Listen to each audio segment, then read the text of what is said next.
అందరికీ నమస్కారం అమ్మ. మీ అందరూ చాలా దూరాల నుంచి వస్తున్నారు సంతానం కోసం. మీరు వస్తున్నారు అంటాం కన్నా భగవంతుడు తీసుకొస్తున్నాడు అంటాం మేలు. ఎందుకనంటే ఒక వీడియో ద్వారా, స్నేహితుడి ద్వారా, బంధువుల ద్వారా తెలుసుకుని మీరు రావాలని ప్రయత్నించినా ఇక్కడికి ఆ నెత్తి మీద ఎక్కిన దెయ్యాలు, సందులో డాక్టర్ లేడా, గొంతులో డాక్టర్ లేడా, విజయవాడ వెళ్ళాలా అని ఆపేస్తున్నా భగవంతుడు మీ కన్నీళ్ళను తొడవడానికి, మీ అవమానాల నుంచి బయట పడేయడానికి పిచ్చుకలకి దారాలు కట్టి లాక్కొచ్చినట్టు ఇక్కడికి లాక్కొచ్చి అప్పచెప్పాడు. ఇక్కడికి వచ్చాక కూడా దెయ్యాలు వదల్లా. ఏమని చెప్తాయి? ఏడీ డాక్టరు, కనపడ్డే, వినపడ్డే, ఎక్కడున్నాడు, మిమ్మల్ని భయపెడుతూ ఉంటాయి. పదా వెళ్ళిపోదాం, ఇక్కడ డాక్టర్ లేడు, అంతా మోసం, దగా అని చెప్పి భర్త నెత్తి మీదకి ఎక్కి భార్యను లాక్కుపోతానికి ట్రై చేస్తుంది, భార్య నెత్తి మీదకి ఎక్కి భర్తను లాక్కుపోవడానికి ట్రై చేస్తుంది. ఇద్దరు నెత్తి మీద ఎక్కింది అనుకోండి, ఇక డాక్టర్ వైఎస్ బాబు కొరిదేవిలాగానే కనపడతాడు, మీకు నిలబడరు. కానీ అలా కాకుండా ఆ భగవంతుడు మిమ్మల్ని వెనకాల నిలబడి ఉన్నాడు కాబట్టి ఆ దయ్యాన్ని ప్రాలదోలి ఇక్కడ కూర్చోబెట్టాడు.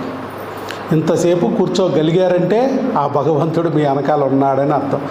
మరి భగవంతుడు ఉన్నప్పుడు మనం ఏ దేవుడి దగ్గరికి వెళ్ళినా, ఏ గుడికి వెళ్ళినా మనకు ఏదో ఒక ప్రసాదం దొరికిద్ది.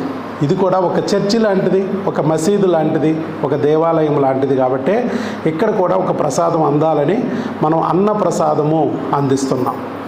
మరి అదేదో భోజనాలు ఎక్కడన్నా పెడితే గుడుల్లో పెడతారు కానీ హాస్పిటల్లో పెట్టడం ఎక్కడా చూడలేదండి అని మీరు అనొచ్చు. ఇక్కడ ఎందుకు పెడుతున్నామంటే ఇందాకే చెప్పాను, భగవంతుడే మన వెనకాల ఉన్నాడు కాబట్టి మనం ఇక్కడ ఆ భగవంతుడి ప్రసాదం అనేది అందాలనే ఉద్దేశంతో పెడుతున్నాం. ఇట్లా గత 1 year నుంచి మేము ఇలాగా వచ్చిన పేషెంట్లందరికీ, అది 50 మంది అయినా, 100 మంది అయినా, 200 మంది అయినా మనం భోజనం పెడుతూ వచ్చాం. అలాగే ఇవాళ కూడా మీరు చక్కగా భగవంతుడి ప్రసాదం తీసుకోండి. మీరు వెంకటేశ్వర స్వామిని పూజిస్తే వెంకన్న ప్రసాదంగా భావించండి, యేసు ప్రభుని నమ్ముకుంటే యేసయ్య ప్రసాదం, అల్లాని నమ్మితే అల్లా ప్రసాదంగా భావించండి. మీరు ఇంట్లో పులిహార తింటారు, అది వట్టి పులిహారే, అదే పూజారి గారి చేతుల మీదుగా తీసుకుంటే ప్రసాదం.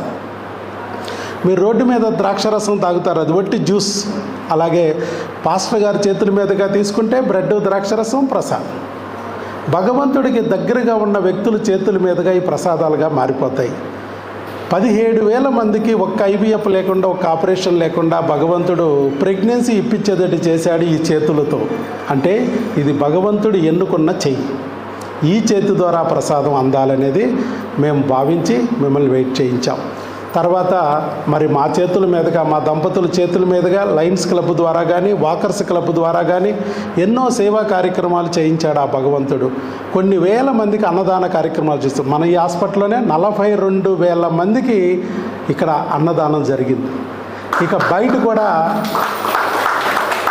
మనం ఇక్కడే కాదు, హాస్పిటల్ బయట కూడా విజయవాడ పరిసర ప్రాంతాల్లో ఎంతోమందికి అన్నదాన కార్యక్రమాలు నిర్వహిస్తున్నాం లయన్స్ క్లబ్ ద్వారా, వాకర్స్ క్లబ్ ద్వారా. అంటే దాదాపు కొన్ని లక్షల మందికి అన్నదాన కార్యక్రమం జరిగింది ఈ చేతుల మీదుగా. అంటే భగవంతుడు చేయిస్తేనే కదా మనం చేయగలం.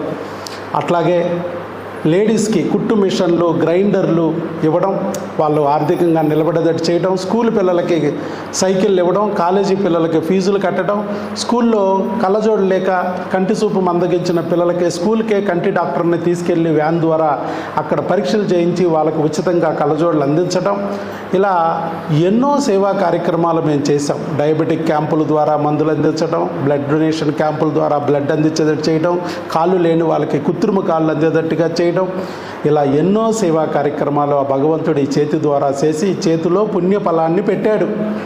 మరి ఈ పుణ్యఫలంలో ఎంతో కొంత మా చేతుల ద్వారాగా వచ్చే ఆ ప్రసాదం ద్వారా మీకు కూడా అంది, మీరు అనుకున్న కోరిక నెరవేరాలి, మీకు పండంటి బిడ్డ పుట్టాలి అనే ఆలోచనతో మా చేతుల మీదుగా ప్రసాదం ఇవ్వడానికి కూర్చోపెట్టాం.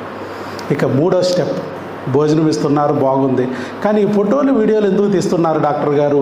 ఇంత పెట్టి ఇంత ప్రచారం చేసుకోవడానికి ప్రయత్నిస్తున్నారా అనే ఆలోచన వస్తుంది. నెలకు 3 లక్షలు 2 లక్షలు తీసుకుని IVFలు చేసే డాక్టర్లు ఎక్కడన్నా మీకు భోజనం పెడుతున్నారా? పెట్టకూడదా? సంవత్సరానికి 500 తీసుకున్న నేనే పెట్టగలిగినప్పుడు వాళ్ళు ఇంకా ఈజీగా పెట్టొచ్చుగా. నెలకు 3 లక్షలు తీసుకున్న వాళ్ళు ఎక్కడ పెట్టలేకపోతున్నారంటే మరి ఏం జరుగుతుంది? భగవంతుడు మీకు ఎలాగైతే వీడియో చూపించి మిమ్మల్ని ఇక్కడికి లాక్కొచ్చాడో, ఐవీఎఫ్ లేని దారి, ఆపరేషన్ లేని దారి అని మంచి మనసున్న డాక్టర్లకు కూడా ఈ ఫోటోల ద్వారా, వీడియోల ద్వారా చూపించి వాళ్ళ దగ్గరికి వచ్చిన పేషెంట్లకు కూడా వాళ్ళ చేతుల మీదుగా భోజనం పెట్టిస్తే ఈ ప్రపంచంలోనూ ఎంతో కొత్త మార్పుకి శ్రీకారం చుట్టినట్టయిద్ది. మీరు ప్రపంచంలో ఎక్కడికైనా వెళ్ళండి, ఏ గుడికి వెళ్ళినా ప్రసాదం దొరికిద్ది. మరి డాక్టర్ను కూడా దేవుడిగా భావించే సమాజం మనది. మరి డాక్టర్ దగ్గరికి వెళ్ళినప్పుడు ఎందుకు ప్రసాదం దొరకకూడదు? అది కాకోకుండా మీరు ఇక్కడ ఎంతో దూరాల నుంచి వస్తారు. హాస్పిటల్కి వచ్చినప్పుడు తిని తినక బస్సులు ఎక్కి, ట్రైన్లు ఎక్కి, ఆటోలు ఎక్కి హాస్పిటల్కి వస్తారు. అక్కడ టెస్టులని, మందులని, డాక్టర్ గారిని కన్సల్ట్ చేయడమని పొద్దునొస్తే సాయంత్రం అయిపోతూ ఉంటుంది. మధ్యలో ఆకలి వేస్తుంది కదా. ఆకలి వేసినప్పుడు బయటికి హోటళ్ళకి పంపించామనుకో, రోడ్ల మీద ఊరు కాని ఊరిలో ఎత్తుక్కుంటూ దారి తప్పవచ్చు, వర్షానికి తడిసిపోవచ్చు, ఎండకి ఎండిపోవచ్చు, దొరికిన బడ్డీల దగ్గర ఏది పెడితే తిని ఆరోగ్యం పాడు చేసుకోవచ్చు. ఒక్కొక్కసారి అక్కడ బడ్డీల దగ్గర లేట్ అయిపోయింది అనుకో, భోజనం తిని తిరిగి వచ్చే లోపల డాక్టర్ గారు ఇంటికి వెళ్ళిపోవచ్చు. ఎన్ని ఇబ్బందులు ఉన్నాయో చూడండి. అలా కాకుండా డాక్టర్ గారే తీసుకొచ్చి భోజనం పెడితే డాక్టర్ గారి దగ్గరకు వచ్చిన పని ప్రశాంతంగా పూర్తి చేసుకుని మీరు చక్కగా మళ్ళీ తిరిగి ఇంటికి వెళ్ళిపోగలుగుతారు. అందుకని మనమే భోజనం తీసుకొచ్చి పెడుతున్నాం.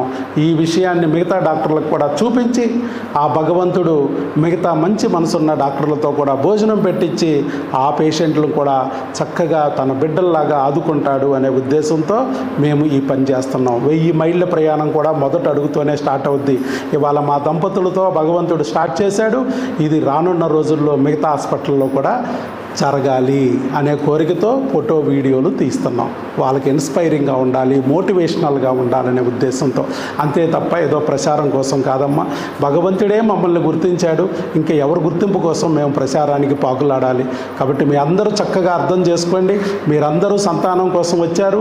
17,000 మందికి చక్కగా సంతానం కలిగించాం. అలాగే మీకు కూడా ఆ సంతానాన్ని పొందే మార్గాలన్నీ నేను చెప్తాను. భోజనం చేసాక చక్కగా మనం కూర్చొని మాట్లాడుకుందాం. ఏ రకంగా చేస్తే మన బిడ్డని మనం పొందగలుగుతాం, ఏ రకంగా మనం ఆ భగవంతుడిని మెప్పించి ఆయన చేతుల్లో ఉన్న లోకరక్షకుడు లాంటి బిడ్డని మన బిడ్డగా పొందగలుగుతాం అనే విషయాలన్నీ నేను చక్కగా మీకు వివరించి చెప్తాను. ఏమన్నా మీకు సందేహాలుంటే వాటికి డౌట్స్ కూడా క్లారిఫై చేసిన తర్వాత మీరు చక్కగా వెళ్ళిపోవచ్చు. ఓకే, ఆల్ ది బెస్ట్ అమ్మ. God bless you.